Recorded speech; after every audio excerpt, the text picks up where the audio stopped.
নেতৃত্ব দিবেন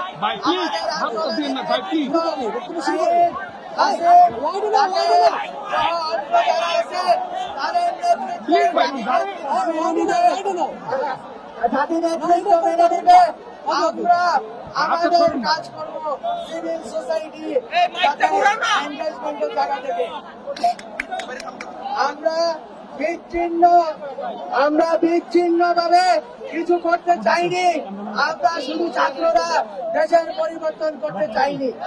আমরা চেয়েছি জনগণের, ছাত্র নাগরিকের একসাথে আসা, একসাথে স্বৈরাচার এই ফ্যাসিবাদী রেজিম যেটা 2007 থেকে 9/11 জরুরি অবস্থা থেকে আজ পর্যন্ত অব্যাহত রয়েছে, সেটাকে নস্যাৎ করা, সেই পলিটিক্যাল সেটেলমেন্টকে নস্যাৎ করা, এই স্বৈরাচারী রেজিমকে বুদ্ধিবৃত্তিক ভাবে ইন্টেলেকচুয়ালি পরাজিত করা।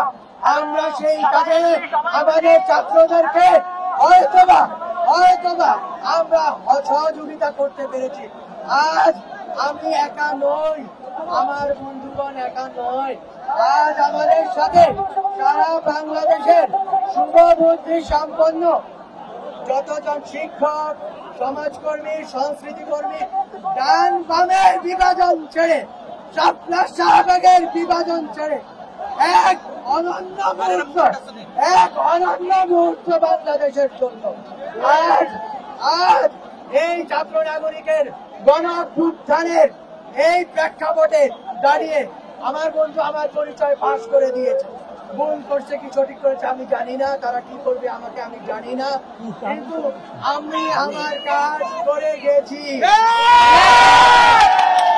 আমি যতদিন বেঁচে থাকবো ততদিনেই এই দেশের নতুন যে পলিটিক্যাল সেটেলমেন্ট হবেই হবে। এই পলিটিক্যাল সেটেলমেন্ট আর জীবনে কখনো এই দেশে কোন চেতনার নামে বেশিরভাগ কায়েম করতে দিবে না।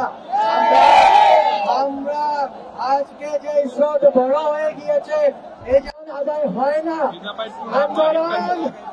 আন্দোলন দায় ও দরদের ভিত্তিতে আদায় হয়। দায়িত্ব নিয়েছেন আজকে আপনারা, এই জন্য গণভবন কেঁপে উঠেছে।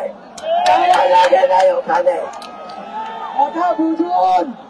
আর মানবাধিকার, অধিকারের রাজনীতি আর নাই এদেশে। এদেশে দায়িত্বের রাজনীতি শুরু হয়ে গেছে। এই দেশে বিভাজন গুলো দরদের রাজনীতি শুরু হয়ে গিয়েছে।